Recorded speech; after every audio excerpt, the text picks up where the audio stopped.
There's a wonderful verse here in Daniel chapter 1. దానియేలు మొదటి అధ్యాయంలో ఒక అద్భుతమైనటువంటి వచనం ఉంది. See, Daniel was a young man. గ్రహించండి, దానియేలు ఒక యవ్వనస్తుడు. And you know all these verses. Most of us have heard these things so many times. మీకు ఈ వచనాలని తెలుసు, మనలో చాలా మంది ఈ విషయాలను ఎన్నో సార్లు విని ఉన్నాం. And I want to encourage you, my brothers and sisters, not to look at this as a Bible study. మరి నా సహోదరులారా, దీన్ని బైబిల్ పఠనంగా మీరు చూడకండి. We've had plenty of Bible studies, just increase of knowledge. కేవలం మన జ్ఞానాన్ని పెంచడానికి మనకు ఎన్నో బైబిల్ పఠనాలు ఉన్నాయి. Think that God wants to challenge you to be an out and out witness for him. కానీ దేవుడు మిమ్మల్ని తన కొరకు పూర్ణంగా సాక్షిగా నిలబడేందుకు సవాల్ చేస్తున్నాడని ఆలోచించండి. Whenever you read the scriptures, ఎప్పుడెప్పుడైతే మీరు వాక్యాన్ని చదువుతారు, you're challenged by the example of these men and say, Lord, I want to be like that. మరి మీరు ఈ మనుషుల జీవితాల ద్వారా సవాల్ చేయబడినప్పుడు చెప్పండి, ప్రభువా నేను కూడా అట్లా ఉండదలిచాను. That's how I started reading the Bible as a young man. మరొక యవనస్తుడిగా నేను అట్లా బైబిల్ చదవడం ప్రారంభించాను. Nobody taught me how to study the Bible, and I never read any book on how to study the Bible. మరి నేను Bible చదవడం అట్లా ప్రారంభించి ఎప్పుడు వేరే పుస్తకాన్ని చదవకుండా Bible But చదివేవాడిని. this is what I did. ఈ పని నేను చేసేవాడిని. If I read about Daniel, నేను దానియేలు గురించి చదివితే, or Joseph, లేక యోసేపు గురించి or చదివితే, David, or anybody else, దావీదు లేక మరెవరి గురించి అయినా చదివితే, I would put myself in their place. నన్ను నేను వారి స్థానంలో పెట్టుకుంటాను. I would use my imagination నా యొక్క ఊహ విషయాన్ని నేను వాడతాను. to put myself in their place and say, if I were sitting there or if I was standing there, would I do what that fellow did? మరి నేను వారి స్థానంలో నన్ను నేను పెట్టుకుని, ఒకవేళ నేను అక్కడ నిల్చుని ఉంటే లేక అక్కడ వారి స్థానంలో కూర్చుని ఉంటే, ఆ మనిషి చేసిన పని నేను చేస్తానా? That's what helped me. అది నాకు సహాయం చేసేది. You know, we have used our imagination for all types of filthy things in the past. Why not use it for some good things now? గ్రహించండి, గతకాలం అంతట్లో మనకున్నటువంటి ఊహలన్నింటినీ మురికి విషయాల కొరకు మనం వాడాం. ఇప్పుడు కొన్ని మంచి విషయాల కొరకు మనం ఎందుకు వాడకూడదు? Use your imagination to put yourself in the place of Daniel. మరి దానియేలు స్థానంలో మిమ్మల్ని మీరు పెట్టుకునేందుకు మీ ఊహను మీరు వినియోగించండి. Would you do that? ఆ పని మీరు చేస్తారా? It says here in Daniel chapter 1. మరి ఆ దానియేలు మొదటి అధ్యాయంలో ఈ రకంగా చెప్పబడింది. When he was led captive from Judah and taken to Babylon, అతడు యూదా పట్టణం నుండి బబులోనుకు ఒక ఖైదీగా పట్టబడి తీసుకుపోబడినప్పుడు, and he was sitting there with all those peeps, slaves. అతడు అక్కడ ఉన్నటువంటి మిగతా ఖైదీలందరితో కలిసి కూర్చున్నాడు. From them the king selected certain very clever, smart-looking young people to serve him. వారిలో నుండి రాజు తన సేవ చేసేందుకు కొద్ది మంది బుద్ధిమంతులను, బలవంతులను, యవనస్తుల్ని ఆయన ఏరికోరి తీసుకున్నాడు. See, the type of people they selected were, verse 4, youths. 4వ వచనంలో మనం చూస్తాం, వారు ఎటువంటి మనుషులను ఎంపిక చేశారు. వారు యవనస్తులు, in whom was no defect. వారిలో ఏ లోపము లేదు. They were good looking, సౌందర్యం కలవారు, showing intelligence in every branch of wisdom, సకల విద్యా ప్రావీణ్యతయు జ్ఞానమును కలిగిన వారు, endowed with understanding, తత్వజ్ఞానము తెలిసిన వారై ఉన్నారు, and a discerning knowledge, మరి గ్రహింపును కలిగినటువంటి and వారు, with ability to serve in the king's court. రాజు నగర్లో వారు నిలబడి సేవ చేయగలిగినటువంటి వారు. Very intense selection process. మరి ఇది చాలా క్లిష్టమైనటువంటి ఎంపిక విధానం. And Daniel and a few people were selected. దానియేలు మరి కొద్ది మంది ఆ పని కొరకు ఎంపిక చేయబడ్డారు. You see, Babylon in those days was like America today, a superpower. మరి గ్రహించండి, బబులోను ఆ దినాల్లో ఈ దినంలో ఉన్నటువంటి అమెరికా లాగా అసాధారణమైనటువంటి శక్తిగల రాజ్యంగా ఉంది. These young people were selected for a top job in the top country in the world. మరి ఆ సమయంలో ప్రపంచమంతట్లోకెల్లా గొప్ప దేశానికి గొప్ప పని కొరకు యవనస్తులు ఎంపిక చేయబడ్డారు. To directly serve the king of the world superpower. మరి లోకమంతటి మీద అగ్ర రాజ్యంగా ఉన్నటువంటి ఆ దేశపు రాజుకు సేవ చేసేందుకు ఎంపిక చేయబడ్డారు. What an honor. ఎంత గొప్ప ఘనత. And they were given special food. మరి వారికి ప్రత్యేకమైనటువంటి ఆహారం ఇవ్వబడింది. And all the Jews knew what God's word said about certain types of food you should not eat. మరి యూదులందరికీ తెలుసు దేవుని వాక్యంలో కొన్ని రకాలైనటువంటి ఆహారాలు తినకూడదని చెప్పినటువంటి విషయం. See, the king did not command them all to go and commit adultery and live immorally, and we're not talking about gross sins like this. మరి రాజు వారితో చెప్పలేదు, మీకు పోయి ఇష్టం వచ్చినట్టు చేయండి, అన్ని రకాల పాపాలు తలతూగి ఉండండి అని చెప్పలేదు. మనం పెద్ద పెద్ద పాపాల గురించి ఇక్కడ మాట్లాడడం లేదు. Where do you compromise in your office? నీ ఆఫీస్ లో నువ్వు ఏ విషయంలో రాజీ పడుతున్నావు? You won't compromise if your boss tells you to murder somebody or commit adultery or something like that. ఒకవేళ నీ పై అధికారి నిన్ను పోయి ఒకరిని హత్య చేయమంటే లేక ఒక స్త్రీతో వ్యభిచారం చేయమంటే నువ్వు ఆ విషయంలో రాజీ పడవు. Our compromises are all in small things. మనము పడే రాజీలు ఎప్పుడు కూడా చిన్న విషయాల్లోనే. Our obedience is also tested, not in big things but in small things. అదే రకంగా మన విధేయత కూడా పెద్ద విషయాల్లో కాదు, చిన్న విషయాల్లోనే పరీక్షించబడుతుంది. Where do you test the obedience of your children? మరి మీ పిల్లల విషయంలో వారి యొక్క విధేయతను నువ్వు ఎక్కడ పరీక్షించి చూస్తావు? Do you test your children's obedience in big things or small things? మరి మీ పిల్లల యొక్క విధేయతను మీరు పెద్ద విషయాల్లో పరీక్షించి చూస్తారా, చిన్న విషయాల్లో పరీక్షించి చూస్తారా? Because big things, they all obey. మరి పెద్ద విషయాలన్నింటిలో వారందరూ లోబడతారు. Supposing you tell your little boy when he's going to school one day, మరి ఒక రోజు నా స్కూల్ కి పోతున్నటువంటి పిల్లవాడితో మీరు చెప్పారనుకోండి, 7-year-old son, a 7-year-old son, 7 సంవత్సరాల అబ్బాయి, now see, when you go to school today, మరి మీరు వాటితో చెప్తున్నాడు, ఈ రోజు నువ్వు స్కూల్కి వెళ్ళినప్పుడు I'll give you some commandments. నేను నీకు కొన్ని ఆజ్ఞలు ఇస్తున్నాను. Don't murder anybody. ఎవరిని నువ్వు చంపొద్దు. Don't commit adultery. వ్యభిచారం చేయొద్దు. Don't rob any bank on your way to school. నీ స్కూల్కి పోతున్నటువంటి దారిలో ఏ బ్యాంకును దోపిడీ చేయొద్దు. And he comes back every day and says, I obeyed all your commandments, Daddy. మరి ప్రతిరోజు ఆ పిల్లవాడు స్కూల్కి పోయి వచ్చి చెప్తాడు, నాన్న నువ్వు చెప్పినవన్నీ నేను వింటున్నాను. Can you say you got an obedient son? మీరు చెప్పగలరా నాకు ఎంతో లోబడే కుమారుడు ఉన్నాడని? No. చెప్పలేరు. Your son's obedience is tested in small things. ఒకవేళ ఆ పిల్లవాడి యొక్క విధేయత చిన్న విషయాల్లో పరీక్షించబడినప్పుడు, when he's out playing with his friends and you say, okay, now stop, come in and do your homework. అతడు బయట తన స్నేహితులతో ఆడుకుంటున్నాడు, మీరు చెప్తారు ఇంకా చాలు లోపలికి వచ్చేసి నువ్వు హోంవర్క్ చేయమని చెప్పినప్పుడు, that's where he says, wait mommy, just another half an hour I'll come. మరి అక్కడ మీతో చెప్తారు, అమ్మ ఇంకొక అర్ధగంట ఆడుకుని వస్తారు. That's where you test his obedience, not in whether he murders somebody on the way to school. మరి ఆయన స్కూల్ కి పోతున్నప్పుడు ఎవరైనా చంపుతాడన్న విషయంలో కాదు, కానీ ఈ విషయంలో నువ్వు అతన్ని పరీక్షించి చూస్తున్నావు. Where does God test your obedience as his child? మరి దేవుడు తన బిడ్డగా నీ విధేయతను ఎక్కడ పరీక్షించి చూస్తాడు? Is it in the big things? ఆ పెద్ద విషయాల్లోనా? No. కాదు, it's in the small things. ఆ చిన్న విషయాల్లో, that small little thing, that small lie, that small wrong statement. ఆ చిన్న విషయంలో, ఆ చిన్న అబద్ధము, ఆ చిన్న తప్పుడు ప్రకటనలో. That's where Daniel was also tested. మరి అక్కడే దానియేలు కూడా పరీక్షించబడ్డాడు. It was a very small thing. అది చాలా చిన్న విషయం. Maybe there was pig's meat on that table. అది ఆ యొక్క బల్ల మీద అది పంది మాంసం అయి ఉండొచ్చు. You know, pork is very tasty. మరి మీకు తెలుసా పంది మాంసం చాలా రుచిగా ఉంటుంది. But God had forbidden it to the Jews. కానీ యూదులకు పంది మాంసాన్ని దేవుడు నిషేధించాడు. He hasn't forbidden it for Christians, but he forbid it to the Jews. క్రైస్తవులకు ఆయన దాన్ని నిషేధించలేదు, కానీ యూదులకు మాత్రం దాన్ని నిషేధించాడు. And that wine, God had forbidden that wine in the book of Proverbs. He says, don't even look on it when it's stirring itself. మరి ఆ ద్రాక్ష రసాన్ని గురించి కూడా దేవుడు నిషేధిస్తూ సామెతల గ్రంథంలో చెప్పాడు, అది ఎర్రగా ఉన్నప్పుడు దాని వంకైనా నువ్వు చూడొద్దని. And all those Jews knew what God had said. మరి దేవుడు చెప్పినటువంటి విషయాన్ని ఆ యూదులందరూ బాగా ఎరిగి ఉన్నారు. They said, if we don't eat here, we will lose our job. We may even lose our head. వారు అనుకోలేదు, ఇక్కడ మేము తినబోతే మా యొక్క ఉద్యోగం పోతుంది, మా తల పోతుందని. It was quite serious. అది చాలా తీవ్రమైనటువంటిది. దానియేలు says in Daniel 1 verse 8. దానియేలు 1:8 వచనంలో ఈ రకంగా చెప్తున్నాడు. Beautiful words. ఆ వచనం వైపు చూడండి. Daniel made up his mind that he would not defile himself with the king's choice food or with the wine which he drank. రాజు భుజించు భోజనమును పానము చేయు ద్రాక్షారసమును పుచ్చుకొని తన్ను అపవిత్రపరచుకొనకూడదని దానియేలు ఉద్దేశించి. Why did God use Daniel? దానియేలును దేవుడు ఎందుకు వాడాడు? He was only 17 years old. అతడు కేవలం 17 సంవత్సరాల వయసు వాడు. But he had more boldness than many of us who've been believers for 17 years. మరి మనలో ఎంతో మంది 17 సంవత్సరాలుగా విశ్వాసంగా ఉన్న వారి కన్నా ఎక్కువ ధైర్యం దానియేలుకు ఉండింది. Throughout the Bible you find that God tests a man before he uses him. మరి బైబిల్ అంతట్లో నువ్వు కనుగొనే విషయం ఏంటంటే దేవుడు ఒక మనిషిని వాడకన్నా ముందు ఆ మనిషిని పరీక్షించి చూస్తాడు. He tested Joseph in Egypt. You know the story of Joseph. He tested him before he gave him a ministry. మరి ఐగుప్తులో మనందరికీ యోసేపు కథ తెలుసు. యోసేపుకు ఒక పరిచర్య ఇవ్వకమునుపు దేవుడు అతన్ని పరీక్షించి చూశాడు. David was tested for many years in the wilderness. ఆ యొక్క అరణ్యంలో దావీదు అనేక సంవత్సరాలు పరీక్షింపబడ్డాడు. You know the times when David had the opportunity to kill Saul because Saul was sleeping right in front of him and David never killed him. మరి ఒకసారి సౌలును చంపేందుకు, సౌలు దావీదు ముందు నిద్రపోతుండగా చంపేందుకు దావీదుకు అవకాశం వచ్చినా కూడా దావీదు సౌలును ముట్టలేదు. That was a test for David. అది దావీదు పట్ల ఒక పరీక్ష. To see whether he will take revenge on this person who is trying to kill him. మరి తనను చంపేటువంటి ఈ మనిషి మీద తాను పగ తీర్చుకుంటాడో లేదో అతడు పరీక్షింపబడి చూశాడు. God will test you in different ways. మరి దేవుడు ఎన్నో విధాలుగా నిన్ను పరీక్షిస్తాడు. Joseph was tempted with an attractive woman who tried to pull him into sin. మరి పాపములోనికి లాగేందుకు ఒక ఆకర్షణీయమైన స్త్రీ చేత యోసేపు శోధించబడ్డాడు. David was tested whether he would take revenge on his enemy. మరి దావీదు తన శత్రువు మీద పగ తీర్చుకునేటువంటి విషయంలో పరీక్షింపబడ్డాడు. Daniel was tested whether he would compromise in a very, very small thing. దానియేలు ఆ చిన్న విషయంలో రాజీ పడే విషయాన్ని బట్టి పరీక్షింపబడ్డాడు. These people became men of God because they passed the test. ఈ మనుషులు దేవుని మనుషులుగా మారడానికి కారణం ఏంటంటే వారు ఆ పరీక్షలో పాస్ అయ్యారు. Are you serious about passing the test in your life? మరి నీ జీవితంలో నువ్వు ఎదుర్కొనేటువంటి పరీక్షలో నువ్వు సఫలమవ్వాలని తీవ్రతతో ఉన్నావా? Now you know the number of competitive examinations being held all over the country for different colleges. మరి మీకు అందరికీ తెలుసు మన దేశంలో వేరే కళాశాలలకు ఎన్నో రకాలైనటువంటి పోటీ పరీక్షలు జరుగుతూ ఉండడం. What terrific competition there is. మరి ఎంత గట్టి పోటీ ఉంది. Medical colleges, మరి వైద్య శాస్త్రానికి, engineering colleges, ఇంజనీరింగ్ కి, management institutes, లేకపోతే యాజమాన్యం కళాశాలకు. And there are so many tutorials that charge 20,000-30,000 rupees just to give you a tutorial to prepare you for that. మరి ఆ పరీక్షలకు మిమ్మల్ని సిద్ధపరచడానికి ట్యూటోరియల్స్ వారు ఎన్నో మరి 20-30 వేల రూపాయలు మీ దగ్గర తీసుకుంటారు. And there are people who are willing to spend that money. మరి అంత డబ్బు ఖర్చు పెట్టేందుకు కూడా మనుషులు ముందుకు వస్తున్నారు. Some of you parents have spent that money for your children. మరి మీలో కొంతమంది తల్లిదండ్రులు మీ పిల్లల కొరకు అంత డబ్బులు మీరు ఖర్చు చేశారు. You want them to pass. ఎందుకంటే అది పాస్ అవ్వాలని ఆశ మీకు ఉంది. Because you know 100,000 people sit for the exam and maybe 3,000 get seats. మరి మీకు తెలుసు 1,00,000 మంది ఆ పరీక్ష కూర్చుంటే 3,000 మంది దాంట్లో పాస్ అవుతారని. And you know that somebody who is just playing the fool will not get selected. Somebody who is just playing the fool, not serious about his studies, will never get selected. మరి తన చదువు పట్ల తీవ్రత లేకుండా కేవలం దాని పట్ల మామూలు ఉద్దేశం కలిగినటువంటి వాడు ఎప్పుడు దాంట్లో పాస్ అవ్వడం మీకు తెలుసు. A serious student, how eager he is to pass the test. ఆ పరీక్షను పాస్ అవ్వాలనేటువంటి తీవ్రత ఒక మంచి విద్యార్థికి ఉంటుంది. See, when I see the eagerness of people who want to get into IITs and medical colleges and IIMs, it's amazing.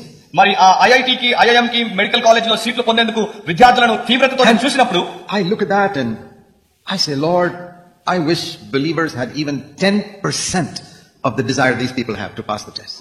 ఆ మనుషులు నేను చూసినప్పుడు నేను ప్రభుత్వం అంటాను, ప్రభువా ఈ మనుషులకు ఉన్నటువంటి ఆ పరీక్షలో పాస్ అవ్వాలనే ఆసక్తిలో విశ్వాసులకు 10% ఆసక్తి ఉన్నా ఎంత బాగుంది. I don't find that eagerness among most believers. కానీ చాలా మంది విశ్వాసులు అటువంటి ఆసక్తిని నేను కనుగొనలేకపోతున్నాను. A lot of believers compromise and come and sit in the church like holy people. మరి చాలా మంది విశ్వాసులు రాజీ పడి సంఘానికి మాత్రం వచ్చి పరిశుద్ధంగా కూర్చుంటారు. And that's why we have multitudes of useless believers in India. అందుకనే మన భారతదేశంలో ఎంతో మంది పనికిరానటువంటి విశ్వాసులు ఉన్నారు. They are useless to God. వారు దేవుడికి పనికిరాకుండా ఉన్నారు. They don't know the scriptures. వారికి దేవుని వాక్యము తెలియదు. They know more about politics and the newspapers than about the scriptures. మరి వాక్యము కన్నా ఆ యొక్క వార్తాపత్రికలో ఉన్నటువంటి రాజకీయాలు వారికి ఎక్కువ తెలుసు. How can God use such people? అటువంటి మనుషులు ఏ రకంగా దేవుడు వాడగలరు? They don't even have 1% of the interest to study the scriptures that those students have who are doing those tutorials. మరి ఆ యొక్క ట్యుటోరియల్స్ కి వెళ్ళేటువంటి ఆ యొక్క విద్యార్థులకు ఉన్నటువంటి ఆసక్తిలో ఈ విద్యార్థులకు 1% కూడా ఆసక్తి లేదు.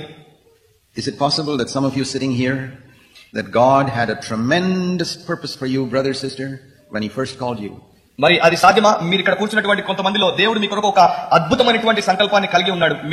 మిమ్మల్ని ఆయన ముందు పిలిచినప్పుడు think back for a moment to the time you first gave your life to Jesus Christ. ఒక క్షణ సమయాన్ని తీసుకొని మీ జీవితాన్ని ముందు మీరు ప్రభువు యేసుకి ఇచ్చిన ఆ యొక్క గడియలను జ్ఞాపకం చేసుకోండి. How many years ago was that?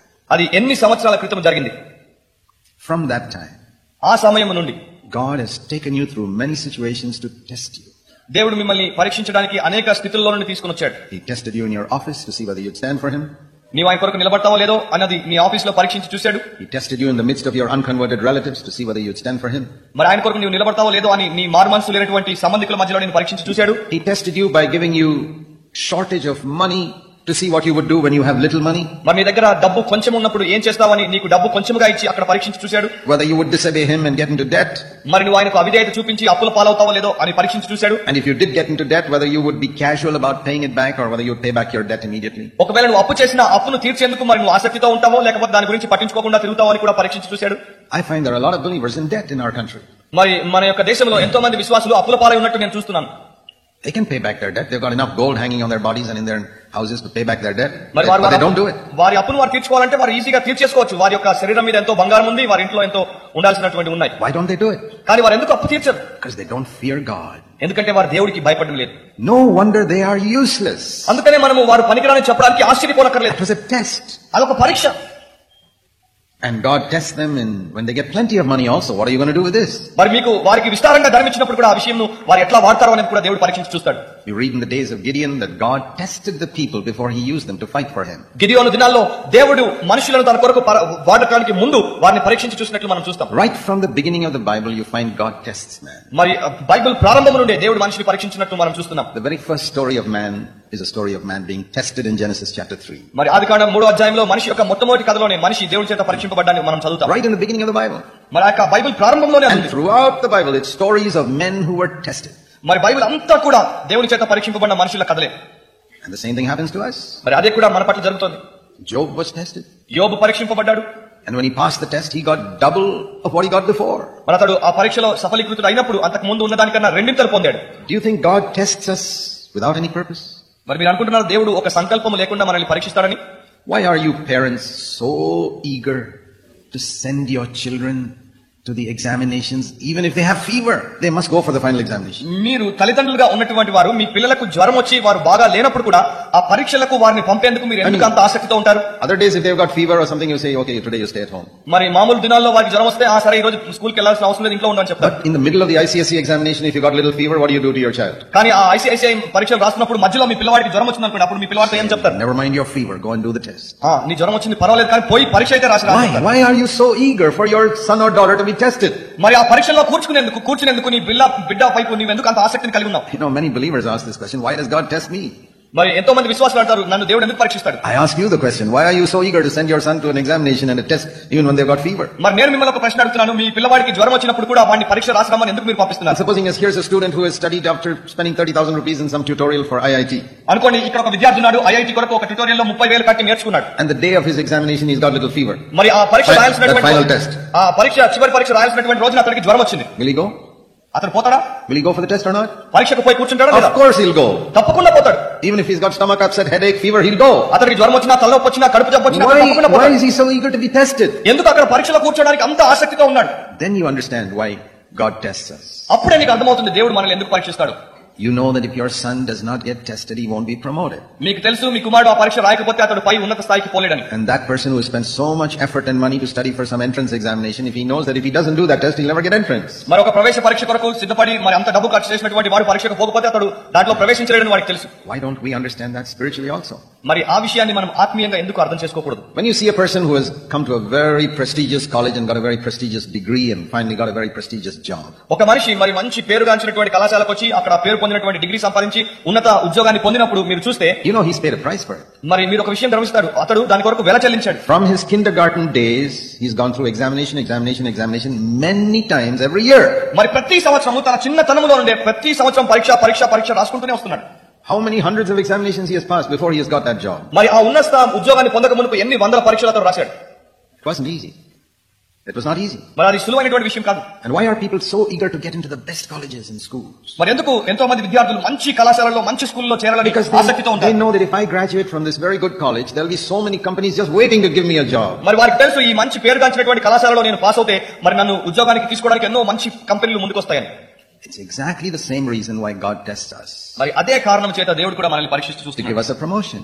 మనకు ఒక ప్రమోషన్ ఇవ్వడానికి. To give us a ministry. మనకు ఒక పరిచర్యను ఇవ్వడానికి. To do something through us on earth before we leave. ఈ లోకాన్ని మనం విడిచిపోక మనకు మన ద్వారా ఈ లోకంలో ఒక పని చేయడానికి. Knowledge alone is not enough. జ్ఞానం ఉండడంతో సరిపోదు. So Daniel had to be tested. అందుకని దానియేలు పరీక్షింపబడాల్సి వచ్చింది. God allowed him to sit there at that table along with all these other Jews. మరి దేవుడు ఆ వేరే యూదులందరితో కలిసి ఆ బల్ల యొద్ద దానియేలును కూర్చొని నిలిచాడు. And there was that tasty pork that made his mouth water. మరి అక్కడ రుచికరమైనటువంటి పంది మాంసం ఆయన నోరు ఊరించింది. And waters even more when you see the person sitting on either side of you enjoying it. మరి అంతేకాదు పక్కన ఇటు అటు కూర్చున్న వారు దాన్ని బాగా లాగి తింటున్నప్పుడు ఇంకా ఎక్కువ నోరు ఉంటుంది. Drinking the wine. మరి ఆ ద్రాక్షరసం తాగుతున్నారు. And they were all young people like him, Jews. మరి వారందరూ కూడా యూదులే, ఆయనలాగా యవనస్తులే. They said, well, this is a small thing. I'm sure God won't mind if we do some small thing like this. మరి వారు అనుకున్నారు ఇది ఒక చిన్న విషయమే కదా, ఇట్లాంటి విషయాలు మనం చేస్తే దేవుడు ఏం పట్టించుకోలే అని. We're not killing anybody. We're not harming anyone. మరి ఎవరిని పోయి మనం చంపట్లేదు, ఎవరిని మనం ఏమీ హాని చేయట్లేదు. But Daniel knew what the law of Moses said. కానీ మోషే ధర్మశాస్త్రం ఏం చెప్పిందో దానియేలుకు తెలుసు. So it says in verse 8, he made up his mind that he will not defile himself with that food or drink. 8వ వచనంలో ఈ రకంగా రాయబడింది, తన్ను ఆ యొక్క భోజనము చేత పానము చేత అపవిత్రపరచుకొనకూడదని దానియేలు ఉద్దేశించాడు. And he went to the senior commander. ఆ యొక్క నపుంసకుల అధిపతి దగ్గరికి వెళ్లి, and he said, excuse me sir, I am a disciple of God and my conscience does not permit me to eat this food. ఆయన దగ్గరికి పోయి ఆయన చెప్పాడు, అయ్యా నన్ను మన్నించండి, నేను దేవుని యొక్క శిష్యుని కనుక ఈ ఆహారం తినడానికి నా మనసాక్షి నన్ను ఒప్పింపజేయట్లేదు. Do you know what the commander said? మరి అప్పుడు ఆ యొక్క అధిపతి ఏమన్నాడో మీకు తెలుసా? He said in verse 10, I am afraid of what the king will do to me. ఆ 10వ వచనంలో ఆయన అన్నాడు, I'm afraid of what the king will do to me. మరి రాజు నా యజమాని నా పట్ల ఏం చేస్తాడో అని నాకు భయమేస్తోంది. He says in the last part of verse 10, he'll cut off my head. మరి ఆ 10వ వచనంలో చివరి భాగంలో అంటున్నాడు, రాజు చేత నా యొక్క తల తెగిపోవచ్చు. It was that serious. మరి అంత తీవ్రమైనటువంటి విషయం అది. The king will ask him, why didn't you make these fellows eat my food? రాజు ఆయన అడగొచ్చు, ఈ మనుషుల చేత నా ఆహారాన్ని ఎందుకు తినిపించలేదు. Even the commander could lose his head. మరి ఆ యొక్క అధిపతి కూడా తన తల పోగొట్టుకునే స్థితిలో ఉన్నాడు. Daniel would certainly lose his head. కనుక దానియేలు తప్పకుండా చనిపోయే స్థితిలో ఉన్నాడు. Daniel said, I am willing to lose my head. కానీ దానియేలు చెప్పాడు, నా తల తెగిపోయినా పర్వాలేదు, but I'm not going to disobey God. కానీ నేను దేవుని మాటకు అవిధేయత చూపను. Do you know how God looks for such people in India today? మరి ఈ రోజు నా భారతదేశంలో అటువంటి మనుషుల కొరకు దేవుడు ఎట్లా వెతుకుతున్నాడో మీకు తెలుసా? People who will stand up for him. ఆయన కొరకు సాక్షులుగా ఉండేందుకు వెతికేటువంటి వారు. And they will keep their conscience clear even in small things. మరి చిన్న విషయాల్లో కూడా తమ మనస్సాక్షిని. Daniel was a witness for God. దానియేలు కూడా దేవుని యొక్క సాక్షిగా ఉన్నాడు. David was a bold witness for God. మరి ఆయన ధైర్యం కలిగినటువంటి సాక్షిగా ఉన్నాడు. And so that's what God wants even today. మరి ఈ దినంలో కూడా దేవుడు అదే విషయాన్ని కోరుతున్నాడు. And say, Lord, I offer myself for that. మరి చెప్పాను, దేవా నన్ను నేను నీకు సమర్పించుకుంటున్నాను. And I want to tell you this also, very often when you take a stand for God like that, మరి చాలా తరచుగా ఈ మాట కూడా నేను మీతో చెప్తాను, మీరు ఒక దేవుడి కొరకు God adding to your number. దేవుడు కొరకు మీరు నిలబడినప్పుడు, see, adding others to your group. మరి మీ యొక్క గుంపుకు వేరే వారిని దేవుడు జతపరుస్తూ ఉంటాడు. When Daniel took a stand like this, మరి ఎప్పుడైతే దానియేలు దేవుడి కొరకు అట్లా నిలబడ్డాడో, there were 3 other young men. మిగతా 3 యవనస్తులు, they said, yeah, we are also going to stand for God. వారు కూడా ఆయనతో పాటు వచ్చేసి మేము కూడా దేవుని కొరకు నిలబడతామని చెప్పారు.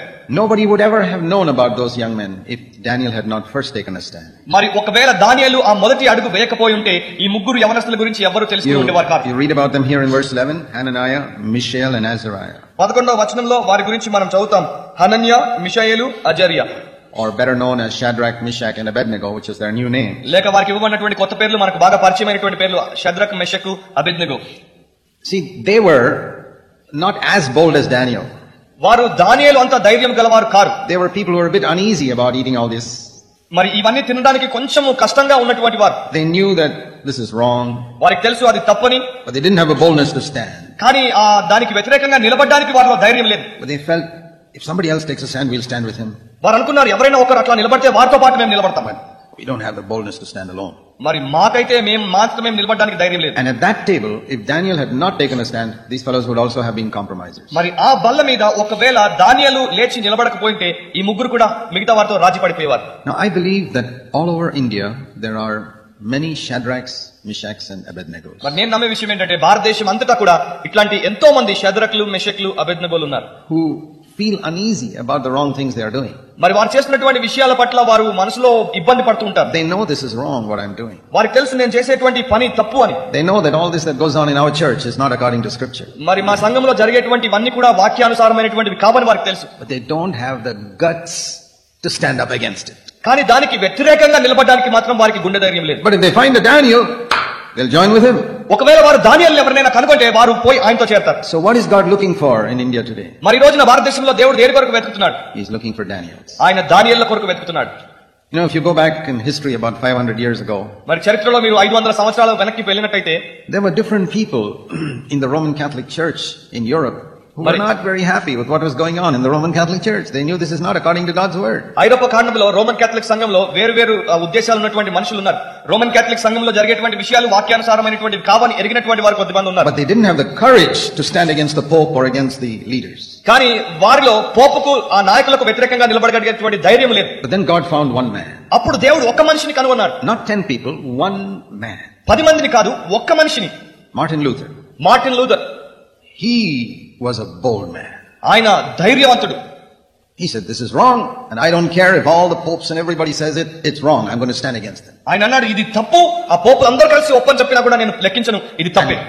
They threatened him. వారు ఆయన్ని బెదిరించారు. And once they called him to come and testify what he stands for.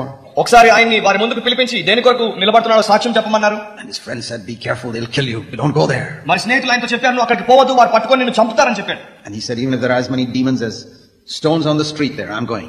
మరి ఈ వీధిలో ఉన్నటువంటి రాళ్ళన్ని దయ్యాలు అక్కడ ఉన్నా కూడా నేను అక్కడికి పోతానని చెప్పాడు. And he went. ఆయన పోయాడు. And because God, and of course nobody could kill him because till God's time comes, such things don't happen. మరి దేవుని సమయం రానంత వరకు ఎవరిని చంపలేరు. When God found one man, మరి ఎప్పుడైతే దేవుడు ఒక్క మనిషిని కనుగొన్నాడు at that time, ఆ సమయంలో, then all these Shadrachs, Meshachs and Abednegos who were in the Catholic Church came out and joined with Martin Luther. మరి ఆ కథలిక్ సంఘంలో ఉన్నటువంటి షద్రకులు, మెషకులు, అబేద్నెగోలు అందరూ బయటపడికి వచ్చి మార్టిన్ లూథర్ తో కలిసిపోయారు. It was like that in England about 250 years ago in the time of John Wesley. మరి John Wesley సమయంలో దాదాపు 250 సంవత్సరాల క్రితం కూడా ఇంగ్లాండ్ లో అదే రకంగా జరిగింది. There were many people who were not happy with, there was no preaching on holiness, no preaching on perfection. మరి పరిశుద్ధత గురించి, పరిపూర్ణత గురించి సరైనటువంటి బోధ లేనందుకు సంఘాల్లో ఉన్న And there were people who సంతోషంగా లేరు. were unhappy, many Shadrachs, Meshachs and Abednegos. మరి ఎంతో మంది షద్రకులు, మెషకులు, అబేద్నెగోలు సంతోష స్థితిలో లేరు. Nobody who would take a stand కానీ ఎవ్వరూ ముందుకొచ్చి నిలబడరు against the Anglican Church. మరి ఆ ఆంగ్లికన్ సంఘానికి వ్యతిరేకంగా. Then God found one man, అప్పుడు దేవుడు ఒక మనిషిని కనుగొన్నాడు, John Wesley. John Wesley. He came out. ఆయన బయటకు వచ్చాడు. He began to preach holiness and perfection. ఆయన పరిశుద్ధత గురించి, పరిపూర్ణత గురించి బోధించడం మొదలుపెట్టాడు. Victory over sin. పాపాన్ని గురించి బోధించడం మొదలుపెట్టాడు. Walking as Jesus walked. యేసు నడిచినట్లు నడవమని బోధించాడు. I remember what John Wesley said. I've read it in his book.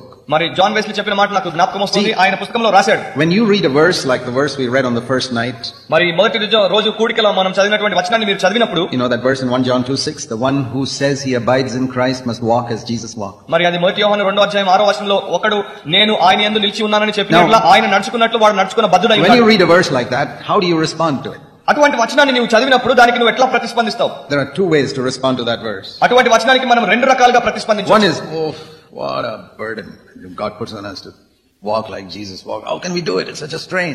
మొదటిదేమో అబ్బా ఎంత భారము ఈ దేవుడు మన నెత్తి మీద మోపుతున్నాడు, యేసు నడిచినట్లు మనం ఎట్లా నడవగలం?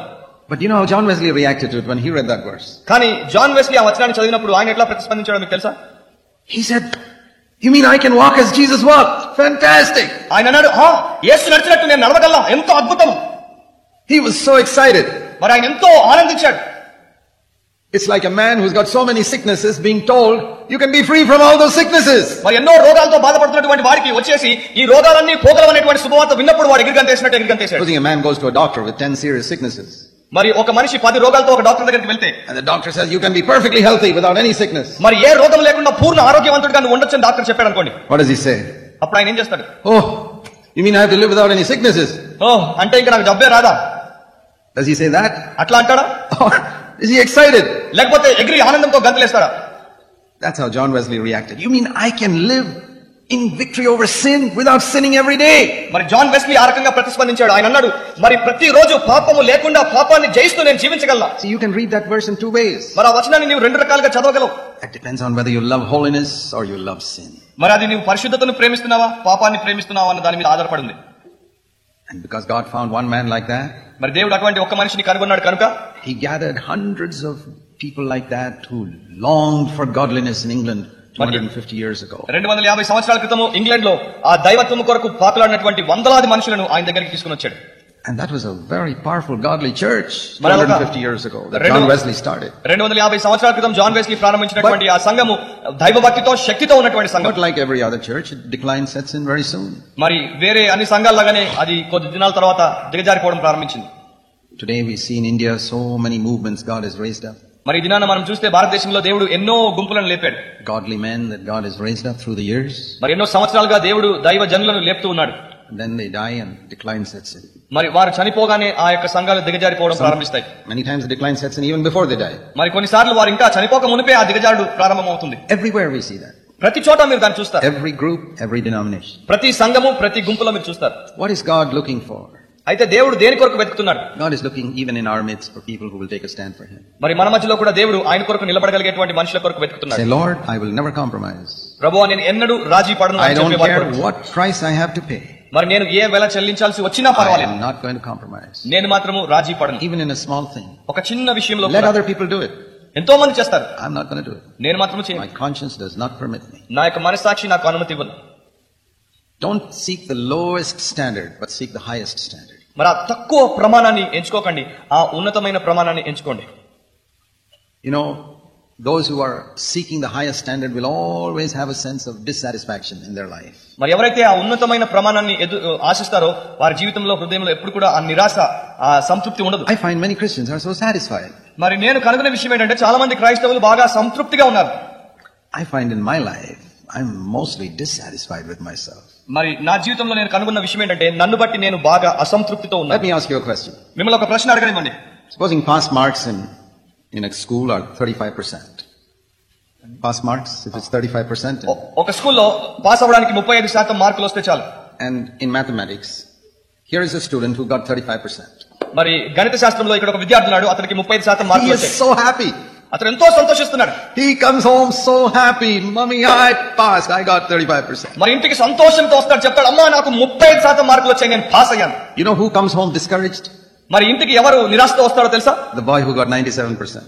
మరి ఆ 97% మార్కులు వచ్చినోడు. Just 3 more marks and I could have maxed the paper. అబ్బా, 3 మార్కులు వచ్చేసి ఉంటే నేను 100% Who's the one who's discouraged? మరి ఎవరు ఇక్కడ నిరాశ చెందాడు? Dissatisfied. ఎవరు ఇంకా అసంతృప్తిగా ఉన్నాడు? Not the boy who got 35. All those who got 35, they are supremely happy. They are playing and 35 మార్కులు వచ్చినటువంటి వాడు కాదు. ఆ 35 మార్కులు వచ్చిన వాళ్ళందరూ కూడా సంతోషంతో ఉంటారు. It's the ones who get 97, 98, 99. Oh, they are so discouraged. కానీ ఎప్పుడైతే నీకు 97, 98, 99 వచ్చి 1, 2, 3 పోతాయో అప్పుడు నువ్వు అంతో అసంతృప్తితో ఉంటావు. I find these two types of Christians also. మరి ఇటువంటి 2 రకాల క్రైస్తవులు నేను చూస్తున్నాను. In all churches I've seen that. మరి అన్ని సంఘాల్లో ఇటువంటి వారిని నేను చూశాను. So happy. ఎంతో సంతోషంగా ఉంటారు. Yeah, my sins are all forgiven and I'm going to heaven when I die. నా పాపాలన్నీ క్షమించబడ్డాయి, నేను చనిపోగానే పరలోకానికి పోతాను. I got 35%. I passed. నాకు 35% మార్కులు వచ్చాయి, నేను పాస్ అయిపోయాను. And then there are a few who are pressing on to perfection. మరి కొద్ది మంది ఆ పరిపూర్ణత కొరకు ముందుకు వెళ్ళేటువంటి వారు ఉన్నారు. Dissatisfied because they spoke one unkind word to somebody. మరి ఎవరి పట్ల వారు ఒక దయలేని మాట మాట్లాడారు కనుక వారిలో అసంతృప్తి. It disturbs them for hours. మరి గంటల తరబడి వారిని spoke one unkind word. మరి ఒక్క దయలేని మాటను మాట్లాడినందుకు గంటల తరబడి వారిని అది వేధిస్తుంది. Other people speak unkind words the whole day, they are not bothered because they are going to heaven when they die. మరి వేరే వారైతే దినమంతా కూడా అట్లాంటి దయలేని మాటలే మాట్లాడతారు, కానీ వారికి ఏ పట్టింపు లేదు, వారు పరలోకానికి పోతున్నారు. Which kind of believer are you? మరి ఎటువంటి విశ్వాసివి నీవు? God is calling us to press on to perfection. మరి దేవుడు మనల్ని పరిపూర్ణతకే వేగరపడి పొమ్మని పిలుస్తున్నాడు. Every time you slip up, you're going to weep and mourn before God. ప్రతిసారి నువ్వు జారి పడినప్పుడు దేవుని ఎదుట నువ్వు ఇంకా ఎక్కువగా ఏడుస్తావు. And say, and you have faith, Lord, it will not be like this forever. మరి ప్రభువా, నాకు విశ్వాసం ఉంది, నేను ఎన్నటికీ ఇదే రకంగా ఉండను. I remember a brother who used to have a bad temper.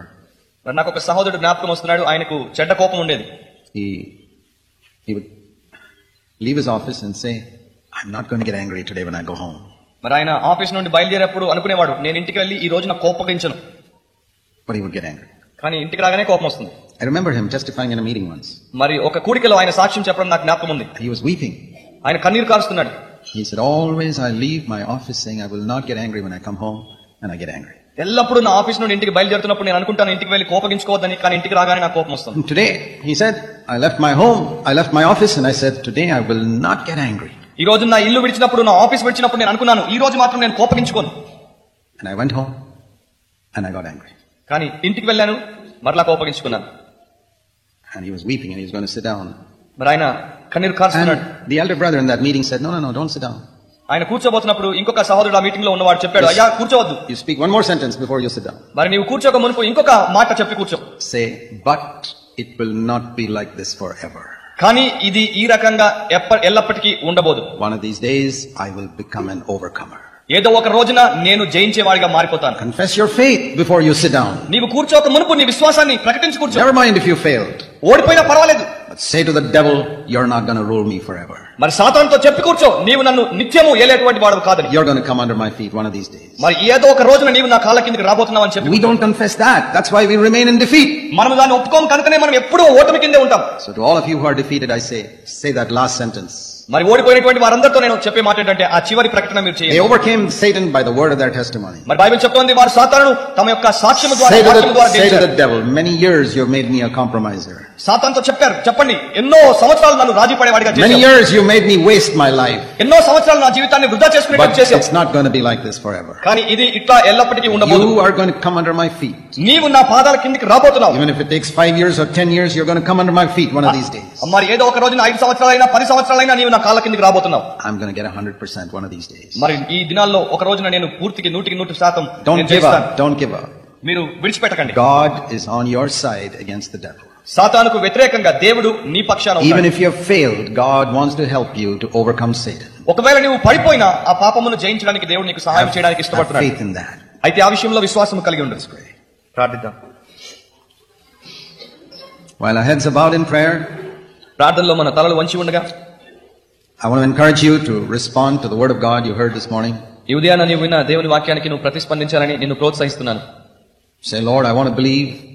చెప్పు, ప్రభువా నేను నమ్మదలిచాను. That you'll help me to be an overcomer. జయశాలిగా ఉండేందుకు నీవు నాకు సహాయం చేస్తావని. I'm defeated. నేను ఓడిపోయాను. And I'm sad to say I'm satisfied with my defeated condition. మరి నా ఓడిపోయినటువంటి పరిస్థితిని బట్టి నాకు సంతృప్తి ఉందని చెప్పడానికి నేను చింతిస్తున్నాను. Lord, I've been a believer many years. ప్రభువా ఎన్నో సంవత్సరాలుగా నేను విశ్వాసిగా ఉన్నాను. I go to meetings but my life is useless for your kingdom. నేను కూడికలకు వెళ్తున్నాను కానీ నీ రాజ్యం కొరకు నా జీవితం పనికిరాని జీవితం. I've tried many times. ఎన్నో సార్లు ప్రయత్నించాను. But it doesn't seem to be any better. కానీ ఏ రకంగా కూడా నాకు ఉపయోగకరంగా లేదు. But I'm going to say to the devil, it will not be like this forever. కానీ నేను ఇప్పుడు సాతానుతో చెప్తున్నాను, ఇది ఎన్నటెన్నటికి ఈ రకంగా ఉండదు. I'm going to change. నేను మార్పు పొందుతాను. Because God is going to help me. ఎందుకంటే దేవుడు నాకు సహాయం చేయబోతున్నాడు. I have no confidence in myself. నాలో నాకు ఏ ధైర్యం లేదు. But I believe the Lord will help me. కానీ ప్రభు నాకు సహాయం చేస్తాడని నమ్ముతున్నాను. I won't be like this forever. ఇట్లా నేను ఎప్పటికీ ఉండిపోను. Heavenly Father, we believe there are people who are confessing that this morning. పరలోకమందున్న మా తండ్రి, ఈ ఉదయాన ఇక్కడ ఉన్న వారిలో అటువంటి వారు ఒప్పుకుంటున్నారని మేము నమ్ముతున్నాం. You will give them the assurance that it will change in the days to come. మరి రాబోయే దినాల్లో మార్పు తప్పకుండా వస్తుందనే నిరీక్షణ, నిశ్చయత మీరు వారికి ఇవ్వాలి. Thank you for hearing us. In Jesus' name.